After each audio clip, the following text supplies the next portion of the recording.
whole life I've just kind of felt a little off.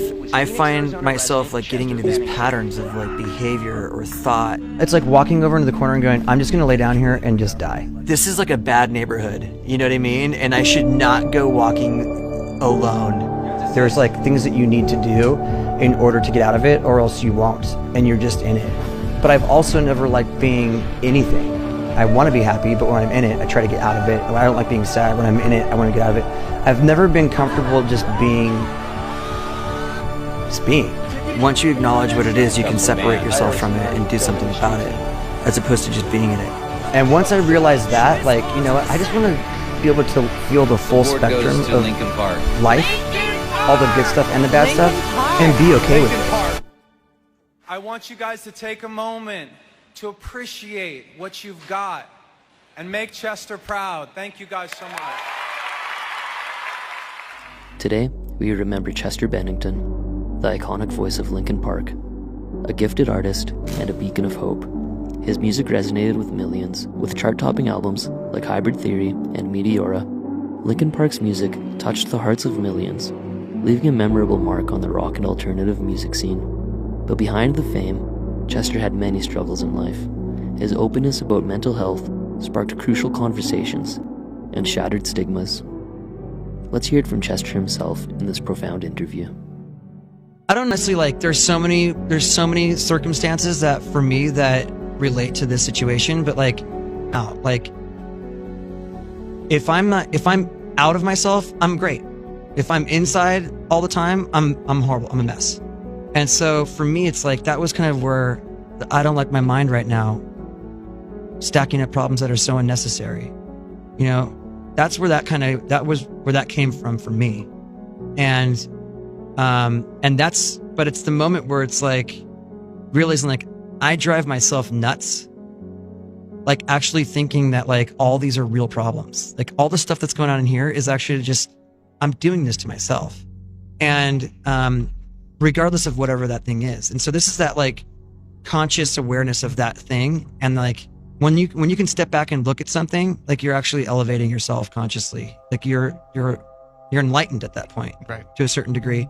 And so this is that moment of enlightenment where you go, you know, I could do something about this, and by doing it, I can move forward and get unstuck from this. And then I could actually be able to, for me, it's like I can live with life on life's terms. Like I can experience the whole spectrum of humanity and not want to get out of it, whether it's happiness, sadness, or whatever. Like I just want to, when I'm in it, I just want to get out of however I'm feeling, no matter what it is. So when you wrote this song, you were clearly in that bad neighborhood in your brain.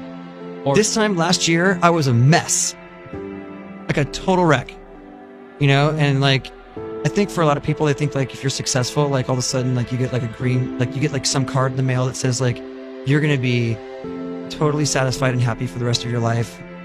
It doesn't happen like that. Like life for me happens the way it always, the only difference is I'm in Linkin Park. Like what goes on inside my head it's always been this way for me. So when I'm not working on that, like my life gets messy. And that's kind of how the inspiration for all these songs came from, conversations about life and what was going on as friends, as husbands, as fathers, as, you know, whatever, business partners. Like we were all talking about what was going on in all aspects of our lives at certain times throughout the process of this record. And we realized like, man, we've all gone through like some really crazy stuff, and we don't need to find the source of inspiration. Like, what's this record about? Like, this is our life. You know, we always have written about our lives, and like that should just be enough.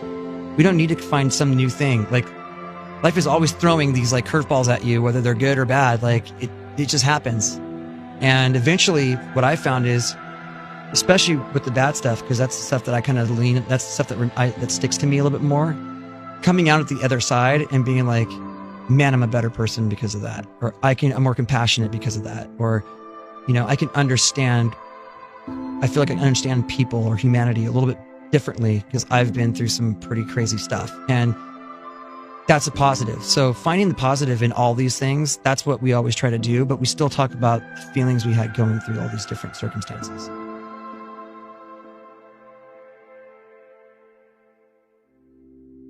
In both his art and interviews, Chester uses tangible examples from his life to demonstrate how he copes with difficult feelings. Fatherhood, for example, has impacted his outlook on life.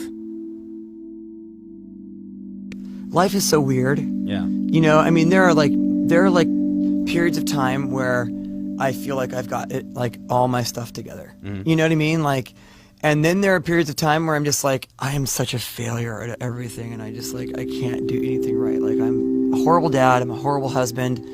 You know, I'm just like, ugh. And it's funny, but like, this is what's great about being a dad. Yeah. Is like when you're around your kids, like none of that stuff matters. Talk to my kid about his feelings and stuff, and like we've been counting our blessings at night, and it's like doing that I tend to be pretty good. Chester clearly has many knowledgeable insights on life, but how did they tie into his song lyrics? Like in Heavy, for example, that song's about being, you know, stuck in a pattern of behavior or a pattern of thought. It's like this most, I don't know about you guys, but most of my suffering comes from what happens inside my head. It has nothing to do with anything else, you know. And you know, nobody can save me. Obviously, the title says it all. You know, there's all these different songs about this struggle, and I think Battle Symphony, at least for me, is the track where it's like, you know what, life is tough, and like I don't have all the answers, but and I'm kind of broken, but I'm gonna pick the pieces up, I'm gonna put them back together, and I'm gonna fight. You know, I'm gonna fight for my sanity, for my relationships, for my lust for life, for, you know, just anything, like being able to take on life on life's terms, and that's for me, that's what that song kind of represents. In July 2017, Chester's life came to an end. He will continue to inspire generations through his music and intellect. His voice may be gone, but his impact lives on. Rest in peace, Chester Bennington.